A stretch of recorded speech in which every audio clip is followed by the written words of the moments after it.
I've always tried to be professional. I guess that was what triggered me to go and pursue becoming chartered. It was terrifying in the beginning. There's a responsibility, first of all. And once you take an employee on, you got to make sure you got the workflow and you got to manage someone. When it starts scaling, that's when it becomes much harder. You've got different personalities and you've got to keep the cohesion in the group so people on the same page and there's no friction. I had a very hard time in the beginning of delegating. At some point I had 3-4 employees, but all the clients were calling me all day long. My phone was getting over 100 calls every single day. People were going mad and I was going mad. I still read a lot of books, so whether it's on systems, on leadership, on negotiation, I'm forever reading. And that's an amazing way to learn. If everything goes wrong, what's the very worst that can happen? 4 placements in various departments in hospitals. You leave home really 6 o'clock in the morning, and you come home like 6, 7 o'clock, but you've got work to catch up. I'm working so hard and I haven't got a second to my life. What's the point of all this? Why am I doing it? Dovi, thank you so much for joining me today. I think to date you must be my youngest guest, which is exciting for me because it's nice to always hear from people who have been in the business for 10, 20, 30 years. But it's encouraging to have somebody on like you. You're very driven. You've achieved a lot in the years that you've started. Take me back to the beginning of where this all began. How does a young boy from Belz Cheder end up with so many letters after his name? Okay. I learned Belz Cheder. Then I learned in London Yeshiva a couple of years. Went to Belz Haifa for 2 years, with a few months in Yerushalayim Yeshiva. Got married and went to Belz Cheder. So typical Belz journey, nothing special about it. That was in Stanford Hill, right? Yeah, born and bred there. When I was in Koil, I started, just over a year into Koil, I started a part-time job, which over the time went into a full-time job. That was a job where we were involved in development. So I started as doing some administration stuff, and then I just grew in the position. I was there for 2 years, and then I moved on to a construction company. I started there as assistant site manager. I was on site every day, and eventually I became site manager there. Also a full day on site, sitting there and just running stuff, ordering stuff, what has to be done on the site. So I started off when I was working in my first job. They were doing developments, and I was running to site to keep tabs and stuff. So I started picking up bits and pieces there. And my next job was with my shver, and he's been a contractor for many years. So I was assistant site manager for a few months, and then I was picking up stuff, and then I was basically learning the job, most of it, yeah. I was with my shver for 5 years, and then when I left my shver, I was going to go into a different thing completely. I was going to go into doing project management, not construction. But I ended up I've still got some project management in the company, but today predominantly we do construction as main contractors. I don't know what was the actual driver, but I've always tried to be professional. I'm always trying to learn as much as I can as I go along. I guess that was what triggered me to go and pursue becoming chartered. So I started looking into it a couple of years ago, and I looked into different charterships you can do, and I went to the website and I looked at the different pathways. And when I decided to go for MCABE, I checked what they've got, and I saw there's a pathway they can do with experience. So I went for that because that will be the easiest, most suitable pathway. Otherwise, I have to go to university or go through the courses and stuff. So you weren't doing GCSEs and A-levels in Belz Cheder. I haven't done any of that, no. Incredible. The process with MCABE was you had to do application, and then you had to make a technical submission, which you had to cover. There's a whole list of things you got to cover in it, different competencies. So I had to write that up. And then after you submit that, you have an interview with a panel, and they ask you questions about the submission you've done. The submission was on a job that I'd done. So I had to write difficulties I had and how I overcame them, or how I dealt with it.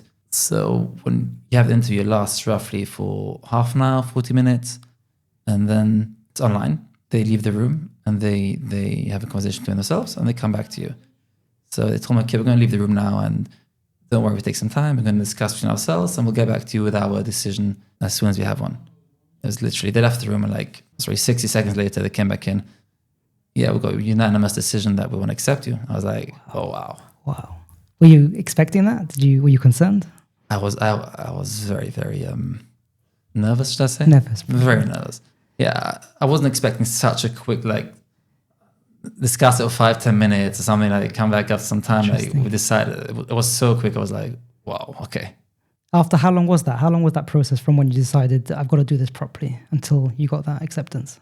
Took me a few months. Took a few Right. months over process. I'm probably around half a year. Interesting. Because you have to sign up. You have to you get dates for interviews, and you have to book it in. You have to do the work and submit it, and then they need their time to process it. It's a process. From where I went to get my RICS associate. Right. Once you got MCABE chartered, you can just apply and you get that.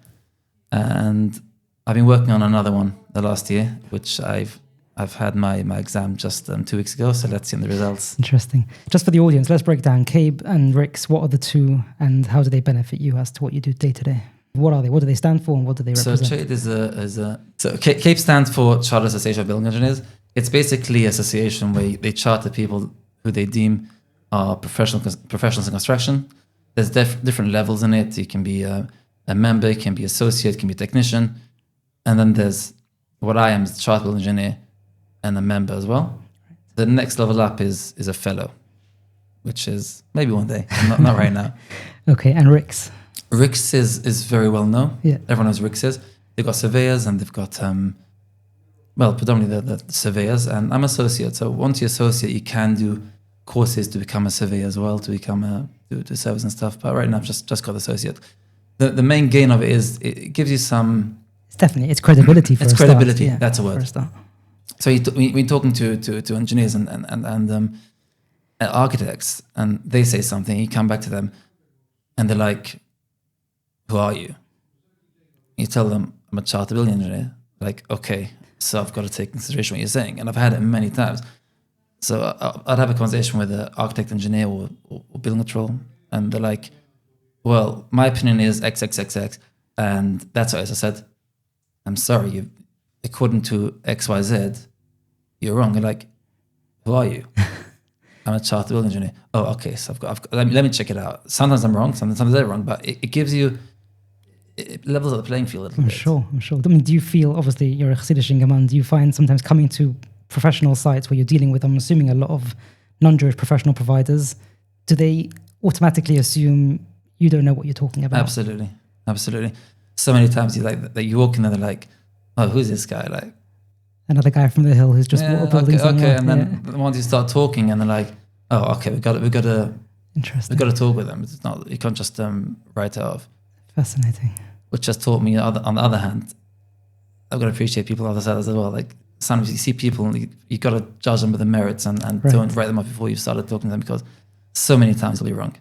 Fascinating. Okay, we're going to dig in deeper into the whole process and everything that goes on. But before I get to that, I want to ask you, there's a lot of people doing construction, doing refurbishments. A lot of property managers have the clients under their belt, and the low level barrier to entry into this field can be quite easy for people to find themselves managing projects, dealing with construction, but they don't necessarily understand the risks, the timescales, managing funds, managing finance, that whole side of the project. It's all very nice to get the rip outs and get things going, but the actual nitty gritty, a lot of them might not have that. What are you seeing on the ground from your professional vantage point as to what's going on, and where do things need to be as far as people in the community that need to understand about this industry? The issue they have with a lot of people is it's just they go out to do it, and they've got no clue, no experience, they're not flying. They jump into it. Sometimes it works out, and they don't do any mess ups, and they get away with it. But so many times people are doing things, and because they don't know what they're doing mistakes, which are very costly. I've got people regularly reaching out to me, asking me like, okay, how do I do this? How do I do that? And I'm like, if you're a contractor, you should know this. It's basics. It's ABC, and people don't. So it's sometimes like, especially on smaller jobs, you are competing with people who are far lower caliber, and they really don't know what they're doing. But they're competing because they've got some contractor who they're relying on who doesn't know what they're doing either. Once it gets to bigger jobs, it's a bit less because it filters out to some degree. Right. But that is a problem with people. Like, if you want to open a construction company, go ahead, do it. But make sure you know what you're doing, because it can be costly implications otherwise. And you've proven that it's possible. You came from Cheder, and it wasn't an obstruction to you to say, I've got to spend the rest of my life doing this without any degrees or without learning as much as I can about this space. The opportunity is there, and I'm going to go and pursue it. So I started off from ground up. I was assistant site manager. When I was a site manager, I would get my hands dirty as well. If there was something had to happen, I would do it. And we got a delivery of bricks, and it had to be cleared off the pavement within a certain amount of hours. And the guys weren't moving it. I'd join them, and second you join them as well, it has a massive effect. Like, yeah. The real way is either you learn it ground up, or you go to university, college, and I believe much more experience route. I think you learn much better and it's much more effective than university and college. You were able to build your submission based on projects that you had worked on previously, and that convinced them that you knew your stuff purely from learning on the ground. So that was correct. They've got experience routes for that reason, right?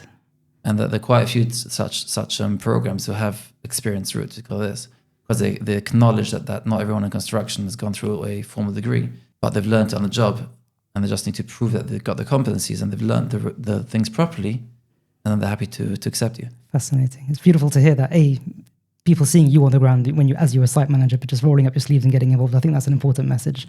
A lot of people are in that senior top-down position, but you can get your hands dirty sometimes, and that helps build that relationship with people lower down than you. I suppose that's a lesson in business in general. But also, go. Yeah, many times there'll be something that they don't want to do, and you're like, you know what, you don't want to do it, I'll do it. And the second they see that you prepare to get yourself your hands dirty, they're like, oh, you know what, I can do it as well. Yeah, fascinating. Launching Quate. What was the first steps that you had to take in order to launch this business? And what was your vision as to what you wanted to deliver to market? When it launched originally, it was a project management company. When I left my previous job, the first thing that I had was a client who knew me personally, and he asked me to manage a few sites for him, and I took it on. So he gave me, it was 8 jobs, which I started with straight away. I was myself, I was solo, and I was running around the sites every single day. What I learned from those first few sites was that it was HMOs, and these HMOs are taking 12 weeks. And I was there nearly every single day on every site, or every other day. I was there a lot, depends which site it was. And I would come there so many times, I would see that they're not being productive, they're not moving. So I realized that this whole thing of doing it in the construction takes so long, it's just mismanagement. It's not the program isn't done correctly, and it's not sequenced, so things should flow and minimize the delays on site. Every single week, the developer's paying finance, costs some money. He's got no rental income. So I started working on the idea of condensing it. Over the years, I've taken contractors who had no HMO experience at all, and I've taught them how it works, worked out with them how to program things, and worked together with them to make sure it takes much less time. So our average time now would be 8 weeks to complete a site. Right. And it's very intense, it's very quick, but it works. So you've brought the project management and the construction under one umbrella, so that way there's no middle ground and Correct. There's much more accountability. So instead of being a project manager and managing an external contractor, which you have limited control, and then all the blame lands on the project manager as well anyhow, and there's much less profit in it, I was like, right. I'll take the money from that the contractor gets and have more control over it, right, and deliver a much better product. Fascinating. That was the main gap. You had contractors who were either too expensive or they were not quick enough. You didn't have someone that was priced reasonably and getting a good job done and done quickly. So when I started, I was much cheaper than I am now. Prices have gone up across the board as they are. Sure. But the main focus was I had to keep to the time and the quality, which ultimately would have some impact on price, although not massively, but something. And I'm sure you had a bit of a journey convincing developers or land clients that paying the extra buck was going to be worth their while. So originally, when it was still cheaper, because things were cheaper, things went up. So it was definitely much easier. When things started going up, because there was a lot of increases recently, there was a point where it was harder. But people eventually see that you pay a bit more, but you get much quicker and get good quality, and then it's worth their while. Right. Like you're saying, development finance, getting the place ready, rented. You'll see that money back by doing things probably quicker. And eventually, you gain the trust of the banks they work with. Right. I wouldn't say all the banks, but we've got a few banks that we work with very closely. And they literally rely on our word. So we tell them we've already spent XYZ amount on this site, and we send them pictures and we send them invoice. And they're happy to release the money without sending a survey down every single time. Right. It helps them. The job is finished quicker. They can redeem the loan quicker, so it's much safer for them. Sure. And it helps the client, so it takes less time to build, and helps us to get out as well. Incredible. I've just walked into your office 20 minutes ago, watching the paparazzi, watching the action, watching the energy between the different team members. It's buzzing, and it's incredible to see that from a young Hamish office like that. There's so much positivity and energy. I want to hear from you about your experience with hiring people. Was there anything that scared you when it came to going from solo to starting to scale and build a team? And in general, what challenges do you face as being an employer, especially as a young employer with teams, perhaps people older than you, perhaps not, but just having people even the same age bracket as you being the boss in the room. What did that process look like, starting and running it? It was terrifying in the beginning because there's a responsibility, first of all. And once you take an employee on, you've got to make sure you got the workflow and got to pay them. On the other hand, you've got to manage someone. So when you take on one, it's not as difficult. When it starts scaling, that's when it becomes much harder. You've got different personalities. Everyone is different. People think different. People disagree. And you've got to keep the cohesion in the group so people on the same page and there's no friction, which is very hard. I like to think that I'm like a boss. I don't come in and I frown and strict. Very, very easy, very easy. When you see it come in, it's lively. People are happy. People are having a nice time. It's like there's plenty of stress because construction is a lot of stress. I'm sure. But the environment is excitement environment. There's energy buzzing. There's a lot going on. I like to look at it as like I've taken on like sort of a leadership role. So I'm leading everyone. I've given them a lot of responsibilities. So I had a very hard time in the beginning of delegating. So at some point I had 3 or 4 employees, but all the clients were calling me all day long. And my phone was getting over 100 calls every single day and people couldn't get through to me. And it was crazy. People were going mad and I was going mad.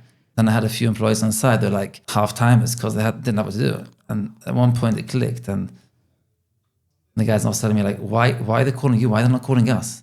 I'm like, you know what? You're right. And some clients had a very hard time adjusting to it. And I'm sorry, lost a few clients over that because they wanted to talk to me and only me. But most clients got the idea and understand there's a project manager. He's dedicated to the job. He takes care of the job. He knows the job in his sleep. You call him up and he'll answer you. If he doesn't know anything, that's why I come in. And I get my reports every single week, twice a week from them.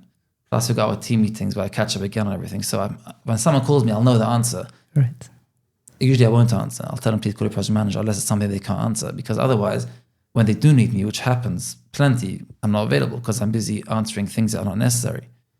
So it was very much by giving them responsibility. Second, give them responsibility and they know what you expect from them. You tell them they've got a handbook of what their responsibilities are, so they know exactly what it is. There's lots of systems in places with different things. And we use a project management software as well to manage what has to happen every single site. They know what to do and they don't have to be breathing down their necks. They've got a lot of autonomy. So I don't tell them when to go, where to go. They make their own routes. If I need something done, I'll ask them, please fit this in there and there. But it's the way it works is basically I'm leading them and they're responsible themselves. It's fascinating. I find it amazing that you took that leap of faith to hire the team, but then letting go of the reins and giving them the autonomy that you're discussing was another whole job in and of itself, to trust the actual people that you had put on the books to say, you know, I'm actually going to take a step back. Did somebody coach you into that? Was that just a progress in action by itself? Like, what was that journey like? So I've got a coach I work with. I've worked with him from day one and he's been very, very instrumental in getting me to where I am now. It's definitely had a big impact. But the way the coach works is he speaks to you and he fishes out from you what's bothering you. So when it came to like, I was bringing up things that I feel are not working. It was like, have you got a system for this? I'm like, what system? You got a business, you need systems. And I do a lot of reading. I mean, my English as a boy in Belz Cheder wasn't something we really focused on in Cheder. So I spoke English and mother at home, so that's where I got a lot of English. But I learned a lot from reading books. So sometimes when I at some point, it might still be the same. I would say something, and I would say it the way it's written, and sometimes it would be wrong because you don't pronounce it that way. Right, interesting. And I was like, I learned this word from reading books. I always used to read a lot, and now I still read a lot of books. So whether it's on systems, on leadership, on negotiation, I'm forever reading. And that's an amazing way to learn. My first book I read was, I was reading I used to read like news and articles and stuff, but not books. It was in COVID when we were getting loads of presents, or lots of members, people sending us every other week something else. One day we got a book through the door. It was a book called Momentum from Weinberger? Yeah, that's it. Right. And I read the book and it really, really affected me. I was like, oh, wow. And I bought another book from him. And I started to see how much books can affect you and how much you can learn from books. There's so much out there to learn. Yeah. I listen to podcasts. Right. Sometimes when I'm in the car, I listen to podcasts if I'm not on the phone. Right. But so you've really you've taken those steps to open your mind to educate yourself. Correct. And your vocabulary definitely comes across like that. It's amazing to see. So going back to that point of the coach and helping you develop these systems and processes to delegate was that like a long difficult task of letting go? Because I think that's probably a point. This is a business episode and it's going to be part of a business series. Probably one of the hardest things, and I've heard this from a lot of business owners, is delegation, just taking something you've built with your own hands, and especially somebody like yourself who's gone so professional and gone all those extra miles to then say to somebody, especially to your client, here, this is somebody you can trust on my behalf to answer your questions. It's very hard, and you've got the induction has to be correct. So you teach them the systems, and the systems have to be there. You have to have systems. If there's no systems, then they're not going to know what to do. For example, I had an issue where I found that not all my project managers would be trained on everything to the same level. So I've trained someone X, Y, and Z, and I found the other guy was trained in X and Z but lacking a Y, and I was like, what happened? So I realized that there's a flaw in the way I'm training them on the technicalities inside. So I've started working the last few months, and it's still work in progress, to make a academy sort of, where they all go through a certain academy where they learn everything in a structured manner. So I know that every single person in the company knows everything because they've all singing the same hymn sheet. So it's work in progress as you go along. Right. As long as you're observing and taking feedback is the most amazing thing you get from clients. Negative feedback as such. Because if you take the negative feedback and you listen to it and you implement something, you can fix something that if it doesn't get sorted, it'll be a much bigger problem. So you're constantly doing two things. You're working on building your business, bringing on your clients, bringing on your projects, fueling the business with income to pay your salaries and to make money. But at the same time, you've got to look inside and say, I've got to build the business operationally and structurally before I can just keep taking on new clients. I'll put it the other way around. So there's the working in the business where you're getting in clients and doing the actual work, responding to emails and getting things done. Then there's the working on the business, which this is where Coach Mini comes in, where they make you take a step back, look at what's going on, and if anything needs fixing or anything can be upgraded, work on that. I just want to touch on one point you mentioned before. At that point where you had hired people, but you were scared to delegate, and you were going mad and the clients were going mad. It was chaos. Were you ever scared that things would just crumble? Like you've just gone too far, too quick, too soon, didn't have the infrastructure to support it, and everyone's just getting angry with me and I can't deal with this. Like what was the lowest point then before things started to turn around for you? I think the point was like, I'm working so hard and it's like, I haven't got a second to my life. What's the point of all this? Why am I doing it? It's not worth it. If you're busy all day long answering phone calls, you can't get anything done, then what's the future? It doesn't work. And then once you start to delegate and you set up the systems and do it properly, they start falling into place and become so much easier. And still the overall responsibility still sits with me. And it's a different type of position then, because you have to make sure you're managing people properly. Right. But as long as you can manage them, it works so well. Your day-to-day, it no longer is about just calling back people who you missed yesterday, but it's about there's a system in place, there's a process, there's a funnel of how things operate, how things work, and then you're working to nurture that. It's a 10-80-10. Right. So 10% where you give it to your employee, let them run 80%, and then the last 10%, make sure everything works and sign it off. Phenomenal. You come onto site with complete clarity. I've spoken to people who've worked alongside you, with you, either as a client or as a provider, whatever it was, but they've told me about the complete clarity that comes to play when you're on site and how you see things, and you see things that other people miss, besides for the team around you. But you've got that knowledge, the expertise, from your own experience and from your studying. What's the feedback that you get from clients after they've engaged with you, you've run a project for them? Like, what are you hearing back? Because I think very often we're in business, we're working, we're getting the job done, signing off, billing, getting paid. But you must hold a mirror up at some point and just see the reflection. Like, how is what I've built reflecting back to me from my people, the people that I've serviced along the way? So I do send out to every single client end of the job a survey. Survey responses are not usually a positive thing. People don't usually bother to respond, but we do get responses, and that's a very, very, very valuable thing. But I'll sometimes just call up a client, whether I know something's gone wrong or just to catch up with them, because so many clients, once they're onboarded and everything is working, they won't talk to me until the job is finished, because everything is working with the project manager. The project manager has a question, he'll ask me, and it goes to the client, rather than the client calling me. Otherwise, I'm back to square one on 3 minutes of phone calls. So the project manager will have a list of 5-6 questions, calls me up. I've got this, and this. What's the answer? Run through everything. And then I don't talk to the client at all. So I call up clients randomly just to chat with them, make sure everything's good, and like any feedback. And that's how I get my feedback mainly. And you're actually implementing that feedback. It's not just about getting it and storing it. It's what can I do better next time? Exactly. So to make sure. Any negative feedback is cherished, because it gives you something where you're lacking and how you can improve. Incredible. It's not uncommon for builders or construction companies to leave site. There's snagging that hasn't been taken care of. There's bits that need to be finished off. There's issues that might crop up a month or two down the line.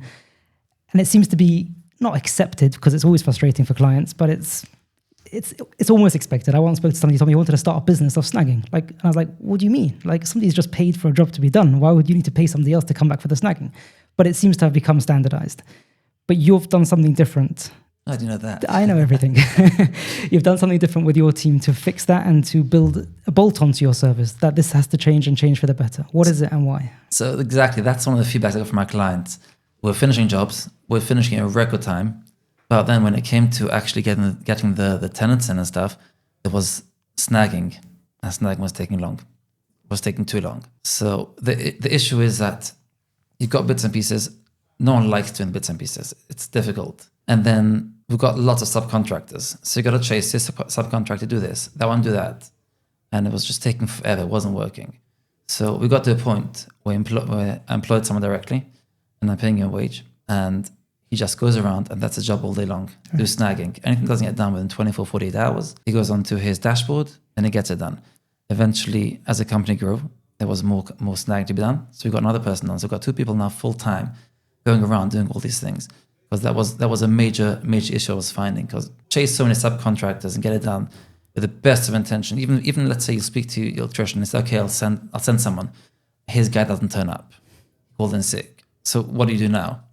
There's only so long how much you can push this off. It gets to a point where I've got someone else, I can tell them, okay, tomorrow you're going there. And they're very reliable, my guess. Yeah.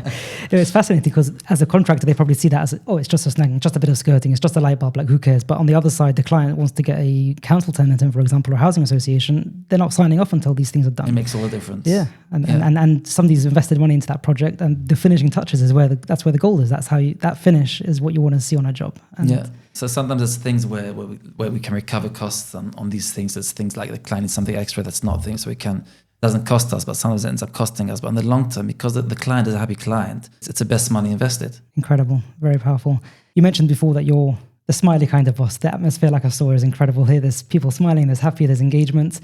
Running a business typically comes with pressure. It's just the nature of the beast. Very often, business owners do start to get a bit rough around the edges as the business grows and as the demands grow and as the pressures grow. But apparently you keep your cool and you've managed to maintain that positivity, both with your clients and the team. Even though the industry that you're in is by nature very stressful, there's millions of moving parts that have to come together. What's your secret? I worked on it very hard. By nature, I used to have a very short fuse, and I had to really work on it, really work hard to take a second, breathe, sit back, don't react. It was very hard work. I think that's the only secret. Wow. And the same thing in the work not so like I used to get on scene, and it was a stressful scene. I used to, at some point, at the beginning, I definitely flustered. I was like, okay, what do I do now? And like, you're doing everything, you're doing nothing. I told myself to just chill, stop, don't do anything. Let's think, what am I doing now? It got to a point where people were like, they were telling me on scene, do you realize that there's something serious going on here? I'm like, I'm very well aware. Yeah, so where are you? I'm like, I'm very well aware what's happening. This is what's happening. This is what we're going to do. And this is how we're going to do it. And they were like, oh, okay.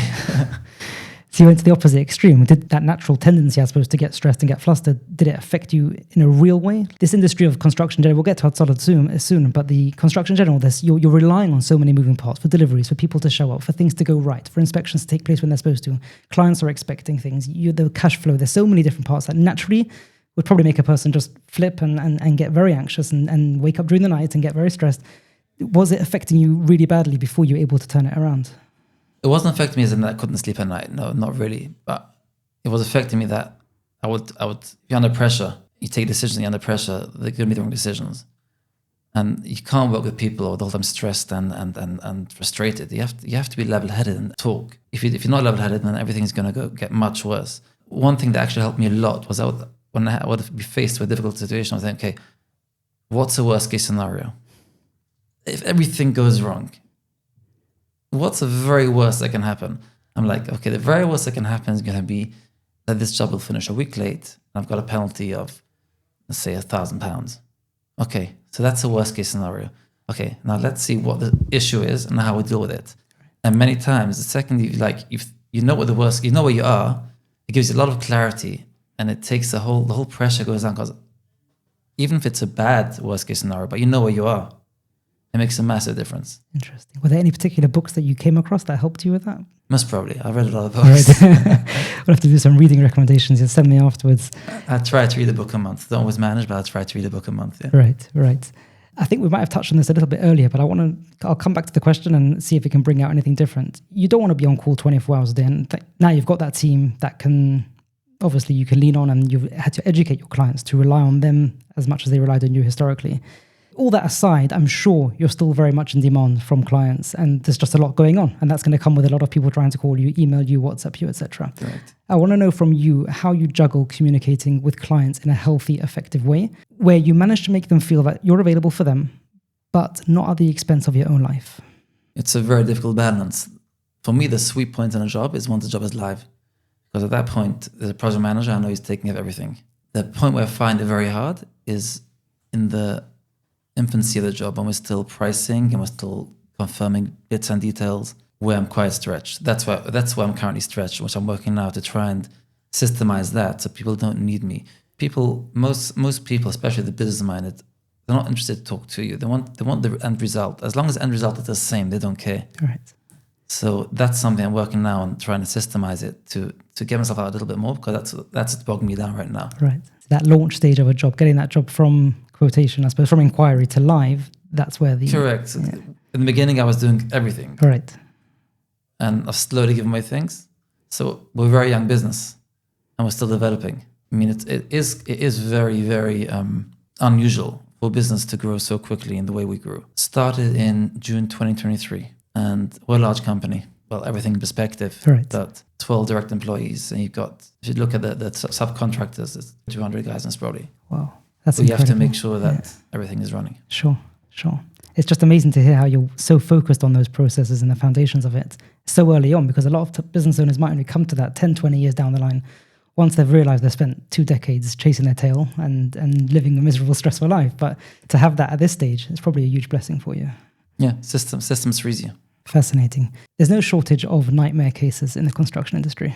I've spoken to somebody recently. He acts as a bit of an intermediary between clients and developers and based-ins and horror stories of what he tells me what goes on. And a lot of times it's people who they weren't malicious. They didn't necessarily mean bad. It was well-meaning people working for well-meaning clients. But probably going back to our very first part of the discussion of just not having those professional processes in place and knowing what to anticipate and how to deal with things when they arose.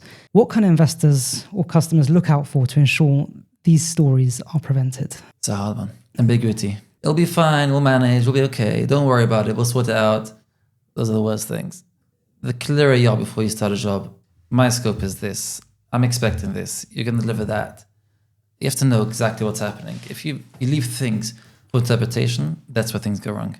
Do you think people are doing that, leaning on ambiguity because they just want to get that deal through the door, and the more vague we are, the more likely we are to get the deal over the line and then deal with the details later? Not necessarily. I've got a very good client he's just completing a project, and we need access to confirm the price of some questions we had there that we weren't sure. So I was on the phone to him yesterday and he told me, look, let's just start, and then I'm like, give me one more day. I'll get down there. I'll check it. We'll confirm the price, and then we'll start. The thing I say a lot of times to people: let's start as enemies, so finish as friends.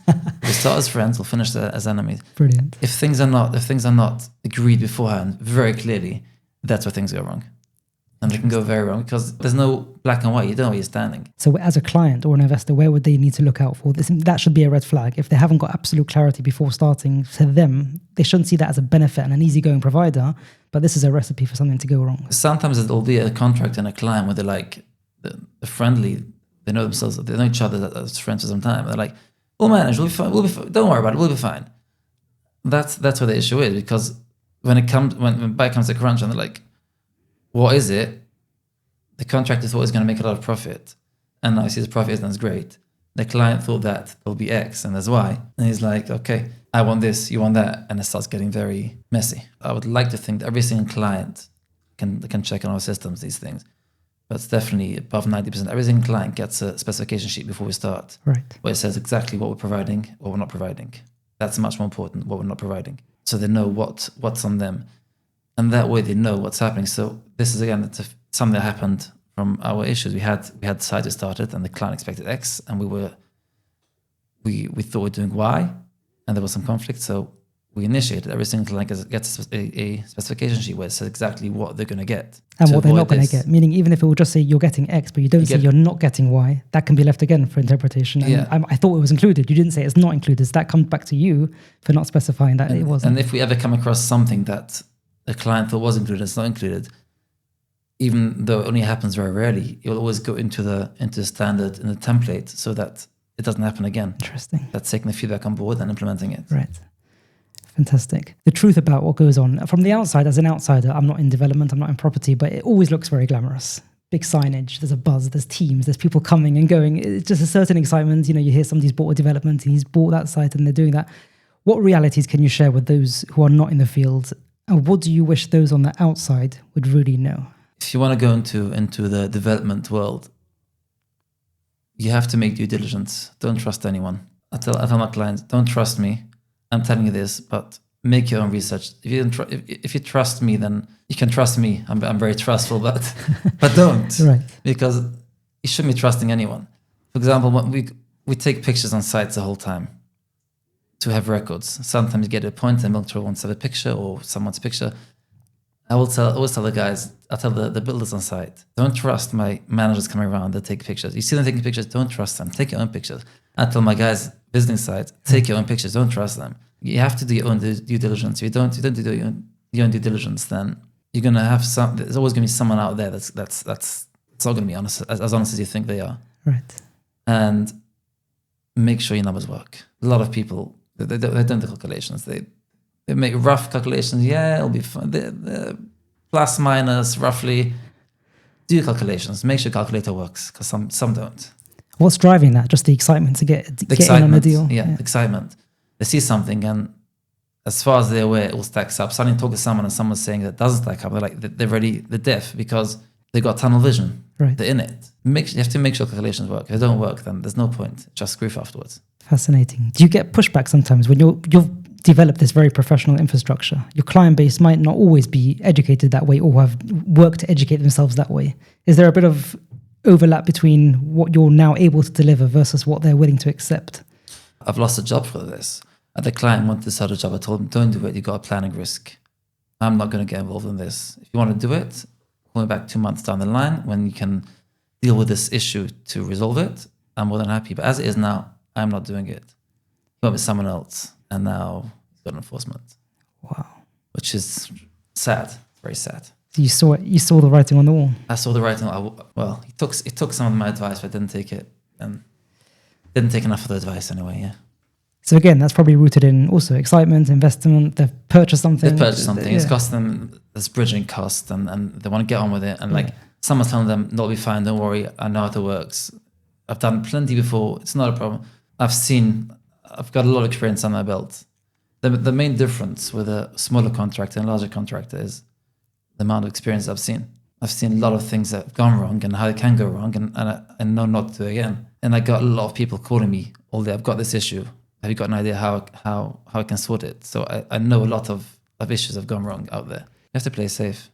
Does it frustrate you? Do you want to see more people from your crowd doing what you've done in terms of taking this role very professionally? Yes. In our office, every single person is aspiring to become chartered. So you've got some got more experience. So I've got one person now. Shalom is now working on his chartership. Hopefully get it in the next few months. You've got Mochi, Shulam, they're working on becoming associates. Everyone is aspiring to get onto the ladder to grow.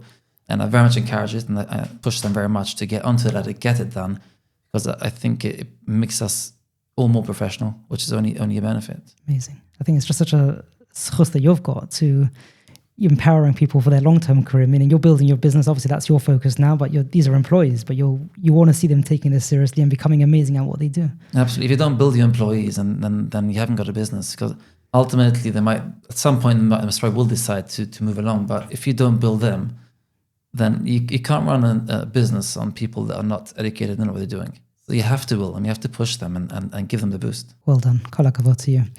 Hatzola, how on earth do you do it? Middle of work, supper, Shabbos meals. Talk to me about the challenges. More importantly, what tools do you have in your box to keep you going? And I think especially, I mean, there's loads of Atolla members and everyone's incredible.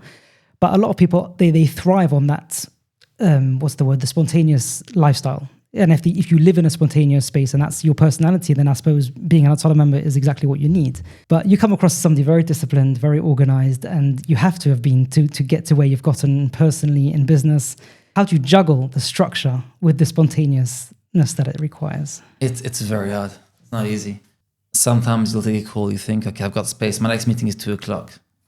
It's 12 o'clock now, I've got 2 hours. Easy. Last week I took a call and I was like, I've got 2 hours till the next meeting, I'll be fine.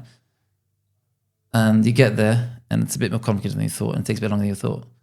I'm like, okay, what do I do now? It's always different. You can't just leave. So, yeah, I'm now in hospital. I'm just signing with a patient, so I can get there half an hour late. But half an hour late doesn't cut it. Right. So in that instance, I call it Mochin Hikawa for me, for example. But it's always different. It's something that you can't always have the same solution. It always depends what the clash is. And it's a very hard thing. It's very difficult. Night shifts. So I try to keep the next morning clear from my diary. That's not what's possible. So in case if I was up all night, then I at least get some hours in the morning to sleep. But sometimes I'll have days where I manage to get an hour, 2 hours sleep. And the next day I'm full on. And till 7 o'clock I get home and then I'm like smashed. But mentally, just having this, at any minute your radio can buzz and you have to drop what you're doing and go. Obviously, if it's severe enough and there aren't people available or close enough, then you are. How does that align itself with somebody who's so methodical and processed? It throws you and get up. There's nothing you do about it. It's the nature of the beast. Not something I enjoy very much, the spontaneous. Right. No. Nothing you do about it. Fascinating. And similarly to your professional life, you wanted to take your medical knowledge professional as well. Correct. Talk to me about the journey that you've been on of becoming a paramedic. What came first, Atolla, the desire to become a paramedic? Like, what was your medical? So I joined Atolla 9 or 10 years ago now. 1 second, that makes early 20s. I was the youngest member for many years. Wow. Many years, like for 5-6 years, I was the youngest member around. You were just married? Like, where were you up to? I was 1 or 2 years. Married for 1 or 2 years. I think it was somewhere between 1 and 2 years. I had a baby, and that's when I joined. Okay. I signed up, and I was like, I'm young, but my brother-in-law encouraged me to sign up, and put my name. I was like, okay, I'll do it. Didn't know what's going to happen, if it's going to be taken seriously or not, and like I passed the first stage, and next I'm like suddenly, okay, I'm here, and I was the youngest member around for a long time. Very ambitious and loads of energy. Sometimes I was like trying to like chill. Eventually I grew up, I matured a bit, I guess. But when I originally joined, it's called FREC, First Response Emergency Care. So we all joined level 3. And then they opened the course to level 4. So I was on the first course straight away. And then at some point we started discussing bringing paramedics in. I was like, that's me. I didn't know how I'm going to do it, how it's going to work with work, how I'm going to juggle it all. But I was like, first I'll sign up and I'll figure it out. What were you told at that point as to what it would entail from you, your input, your volunteer time? Did you know what you were getting yourself into? Yeah, so it was made very clear that it's going to be a very difficult process. There was 15 hours of shifts you had to do, and there was 8 modules. Each one was a week. There was essays, a few tests, written tests, and practical tests. 4 placements in various departments and hospitals. Some of them were a full week, which was very difficult. I was in theatre, and I was there for a full week in one go. They wouldn't let us come in just 1 day per week in 5 weeks. It had to be a full week because you can't have people coming in every day, different people. If you come in, you come in 5 days and that's it. Business was going on as usual. Right. So between cases, I had to run out and use my phone, like I had 20 minutes, reply to messages, return phone calls, and juggle it all. This was after you started Quate? Yeah. Wow. Yeah, because I started this in my previous job, and then at some point in the middle, I left. All the placements were ready once I was in Quate. Wow. So it was a juggle. So you leave home for a week and spend it in hospital. So it was in London hospitals. Right. So I had to be 8 o'clock in hospital, and you finish 4 or 5 o'clock. I'd leave home really 6 o'clock in the morning to get there on time, and you come home like 6, 7 o'clock. You're smashed, but you've got work to catch up. So I catch up with work till like midnight, go to bed 6 hours, and do it again. So it was very, very intense. Then I qualified in August, I think it was 23. We started our paramedic program here in Stamford Hill only like a year ago, roughly. I mean, take me through a bit that stage of doing placements, being in hospital. Did you ever doubt yourself? Like, what am I doing? Why do I need this? Like, what's just wrong with being an Ad Solum member like everyone else? Well, not everyone else, but like with most other of your friends, probably. You were completely pushed yourself out into the water. We have, in business and in this paramedic process as well, many times you like think to yourself, "What am I even doing this? What for?" Like it's hard. It's not easy. Why I put myself through it? And like, should I quit? I'm like, yeah, but I've come so far. I'm not quitting. Not quitting. We're pushing on. Yeah, many times that thought came up a lot. So you're fully qualified paramedic at this point. Correct. And then later on, we had a agreement with the Homerton Hospital where we had honorary contracts, and we would book in shifts and go. So I was at one point I was there like once or twice a week doing an 8-hour or 6-hour shift. Sundays are much easier because Sunday is no work day, but then you've got other responsibility you gotta deal with. But it was a challenge, but it was a real good experience where you get to see a bit more of the outside world, because in that sort of we just see mostly it's local and it's different. It's different. You go to a hospital, you see much more things going on. Sure. You probably got some surprise faces when you're in the ER. Oh, loads. What are you doing? The same. The building inspectors who gave you those looks. You're seeing that all over. Yeah, plenty. But when I'm there, I don't hide my long curly pious. Right. Yeah. I think I saw some pictures of you getting a nice hot little sushi delivery at some point. Yeah. It's very special. It's very special. Financially, did your business take a hit? Or did clients feel like you were just too elsewhere for them at that point? Or you were running projects that were going on already? Like, how did you juggle dedicating so much of your time, mentally, physically, emotionally, and also being there for people at the same time for your business? So I definitely had to work harder to be able to compensate. If clients felt it, I hope not. I mean, they didn't tell me, which is good. And I do speak to clients and ask them. I'm constantly like trying to be proactive and talking to them rather than waiting for the complaint to come through. Let's check, is everything okay? Is everything working? Rather than waiting for the feedback to come. Right. Was there a financial struggle at all as well with volunteering so much of your time? Most people spend their entire day working because they believe that they need to spend that amount of time to make ends meet and to cover the month. But you were able to carve out months of your year and still break even. Like, what did that look like? If you make 1 + 1, then I'm definitely losing money on it. Yeah, absolutely, lots of money. But we believe that money is well shared. Sometimes you do something unexpectedly, you get a hit of like you lose a few £1,000s. I like trying to figure it out, and then sometimes you make something you expect to lose money or you expect to make less and you make more. It's something that, as much as you want to think you're in control, we're not, and it's very much so in this industry, especially when we've got these HMOs, for example. We turn them over so quickly, and sometimes I'm like, okay, I've got to start 2-3 jobs next week, and I haven't got anything lined up. What am I going to do? And then suddenly a client comes and he's got 2 jobs for you. Boom. And he needs to start straight away. He's desperate. I'm like, perfect. You're my guy. Come along. Yeah, I've heard once somebody say that if you don't question when things go right, then don't question when things go wrong. It's just a matter of accepting the status quo as there's a plan. Just before we close, I want to ask you if you've come across, whether it's through your business coach or through books that you've read, in terms of time management, learning to be calculated with your time. Because I think I've spoken to lots of people, I've interviewed lots of people, but just sitting here, seeing the business you've built, seeing just your personality and how you operate, I'm assuming a lot more people are capable of doing a lot more things than they could if only they were aware of how to manage their time and where to focus their energy. Like, what have you come across? What have you learned through your own time management that you can share with us and share with others? I've read a few books on that.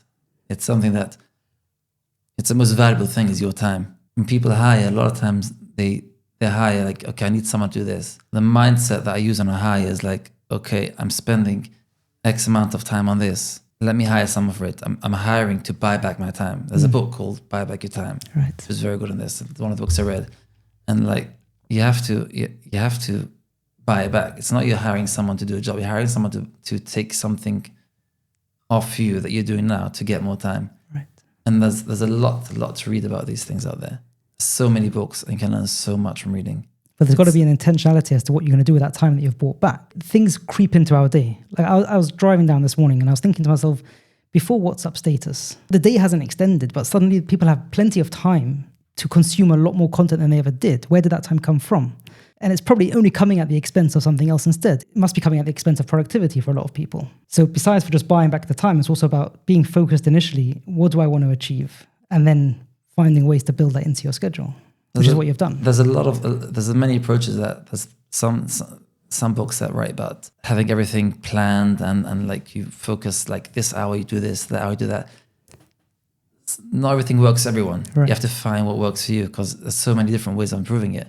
Like for me to make every hour like in my calendar like do this doesn't work. It's way too rigid. It won't work because if a client calls me now, I can't tell them, okay, my hour for talking to clients is in 2 hours time. Right. Maybe you can, but I don't know. To be tested still. I haven't yet figured that one out. Fascinating. One last question before I let you go. You're still very young and it's incredible to see what you've achieved so far. To a young person, perhaps your 21-year-old self or 21-year-olds who might be listening to this, just getting started, joining the workforce, trying to think ahead, and he wants to make decisions now that can shift the needle for him as to where he's going to be 10 years from now. What would you say are the key things that he needs to be thinking about today that can change things for him at a point where he wants to get to? You have to invest in yourself. Knowledge is extremely valuable. The more knowledge you have, the further you can get.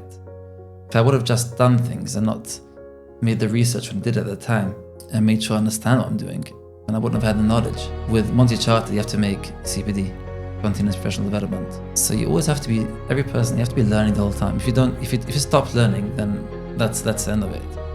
And the more knowledge you have, the more you can later on cash in on it. It's about building yourself by doing what you do every day. You have to really invest in knowledge. Amazing. Dovi, I cannot thank you enough for your time. Really appreciate it. You should have continued at Tzlacha with your business, with your voluntary work, medical work. And thank you so much for sharing everything you've learned along the way. Thank you.